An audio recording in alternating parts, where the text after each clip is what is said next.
Lo de radio es creo que hemos trabajado más, tratar de hacer un trabajo de comunicación, de incidencia sobre determinados temas, ¿no?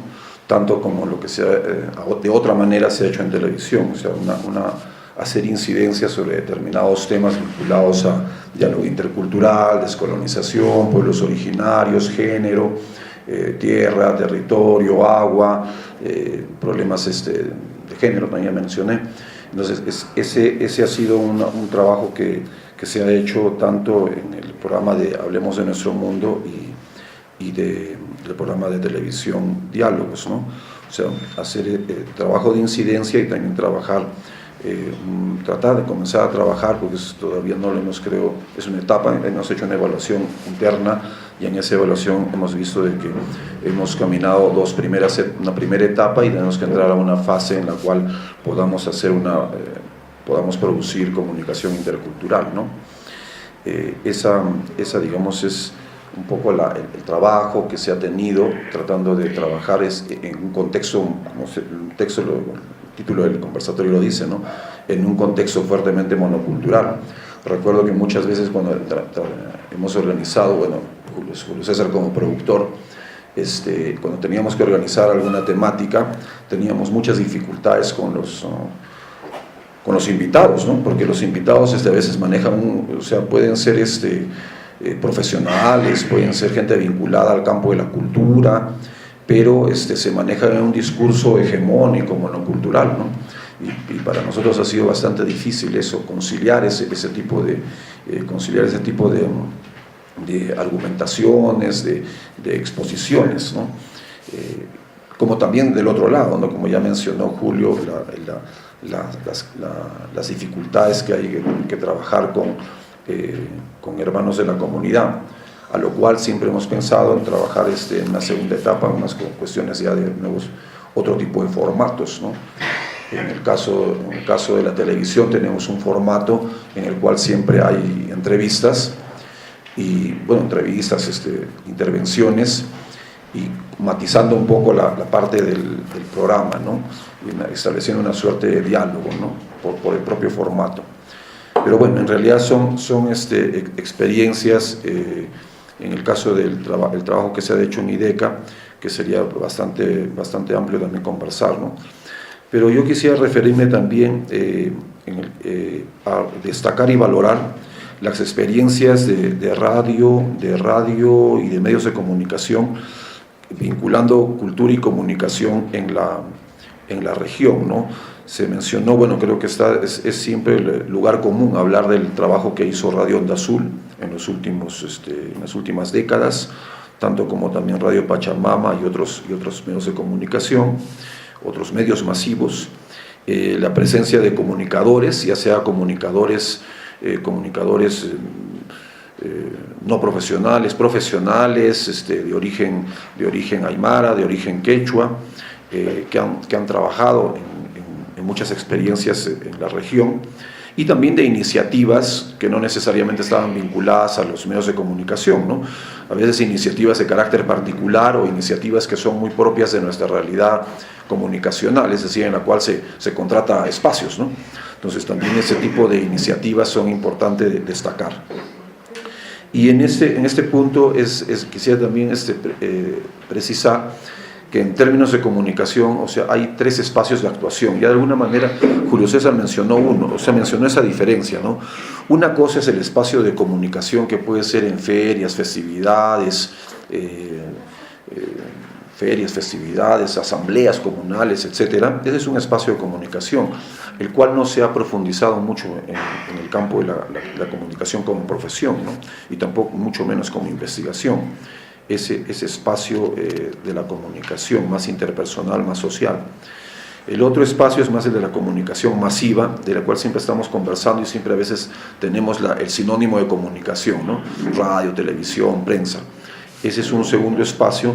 Y el tercer espacio, que de un tiempo a esta parte también surge y ha aparecido, que es el espacio de los medios, las mal llamadas redes sociales, ¿no? dicho sea de paso, es una expresión inapropiada, ¿no? Pero la usamos, ya se ha hecho como son los nuevos medios o los llamados medios sociales, ¿no? Entonces ahí tenemos 3 espacios en los cuales se puede hacer comunicación intercultural, o de hecho existe, ¿no? Entonces quizás nos enfocamos más a la parte de la comunicación masiva, ¿no? Después, con respecto al contexto monocultural, también tengo algunas anotaciones. Es cierto, como bien mencionaba Vilma Almendra, ha hecho ya una explicación profunda de lo que es la cultura hegemónica, la cultura dominante, que en el caso nuestro es más, precisando nuestra realidad, es más una cultura dominante de signo criollo y de signo mestizo, ¿no? O sea, una de las características de la cultura dominante es ese perfil criollo y ese perfil mestizo que está hasta en los fenotipos de los presentadores, ¿no? Que es importante también discutirlo. En ese contexto monocultural también es un contexto que inferioriza, que genera una supremacía de una cultura por encima de otra, y en el caso de nuestra realidad es sobre la cultura andina y amazónica, ¿no? Ese es un segundo punto también que quería mencionar, ¿no? Esos mecanismos de inferiorización. Y otro tercer punto con respecto al contexto monocultural es lo que siempre se habla últimamente de la colonialidad, ¿no? Esta colonialidad que no solamente es del poder, sino también es del saber y también del ser, ¿no? Del saber en cuanto a conocimientos, y que el principal mecanismo de colonialidad son las universidades, ¿no? Y en el caso de la colonialidad del ser, que mucho tiene que ver con esas conductas, estilos, modos de comportamiento que a veces la juventud adopta, ¿no? Como colonialidad del ser. Después, un siguiente punto, con respecto a la comunicación intercultural propiamente dicha, esta comunicación intercultural, es cierto, busca una relación entre personas de diferentes culturas, pero esas relaciones son de comunicación intercultural cuando son relaciones de respeto, de aprecio y de valoración. Cuando hay relaciones de respeto, aprecio y valoración, podemos hablar de una comunicación intercultural. Pero cuando esa relación no es de respeto, no es de aprecio, no es de valoración, sencillamente no es comunicación intercultural, puede ser una comunicación dominante, hegemónica, que reproduce el sistema, ¿no? Entonces, lo que sucede ante eso es el desafío de voltear la torta, ¿no? De hacer otro tipo de comunicación.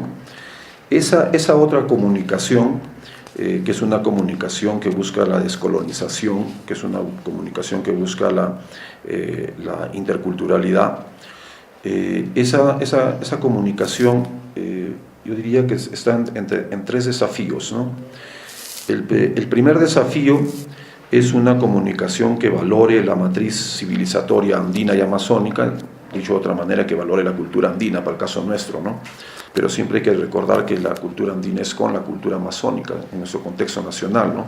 A veces nos fijamos solamente en nuestra situación más regional, más local, ¿no? Entonces, este primer desafío entonces es de valoración de la matriz civilizatoria andino-amazónica, que los bolivianos le llaman a esto la intraculturalidad, ¿no? La intraculturalidad como requisito previo para hablar luego de interculturalidad, ¿no? Entonces, ese sería el primer desafío. El segundo desafío es una comunicación que, un poco más de combate, que enfrente, que denuncie la discriminación, la inferiorización y la colonialidad, ¿no? Esa sería un segundo momento, ¿no?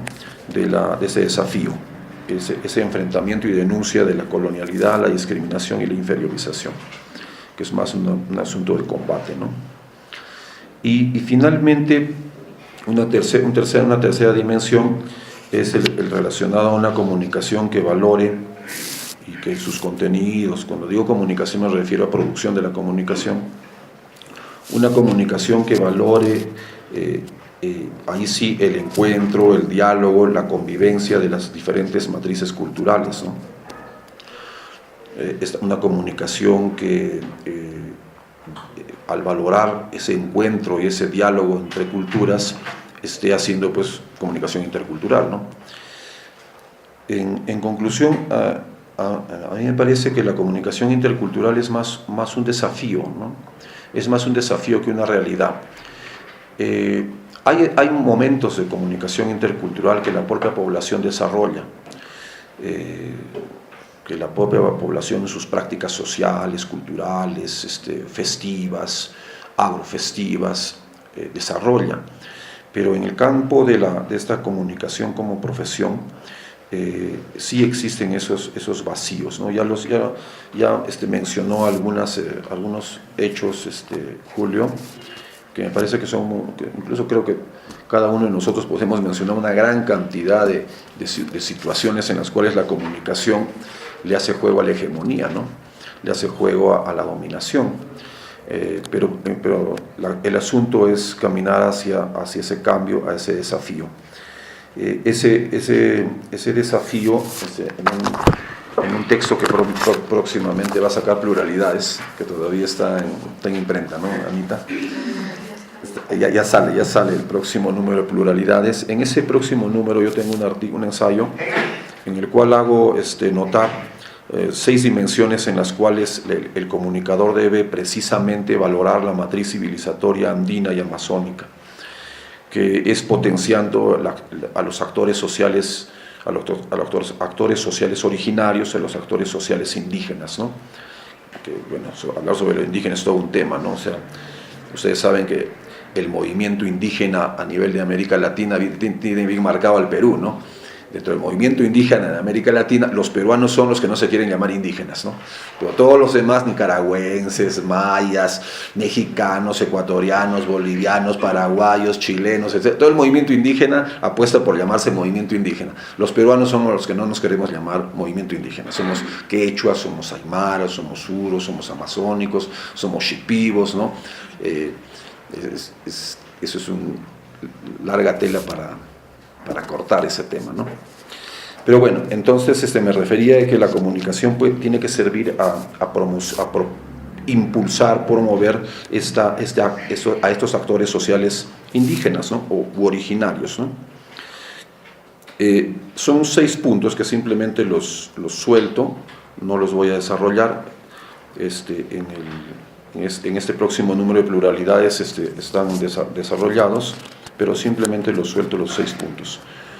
Uno es el tema de la representación política originaria, un primer espacio de promoción, de respaldo, de apoyo, de luchar porque esos actores estén en la escena mediática, en la escena de los medios.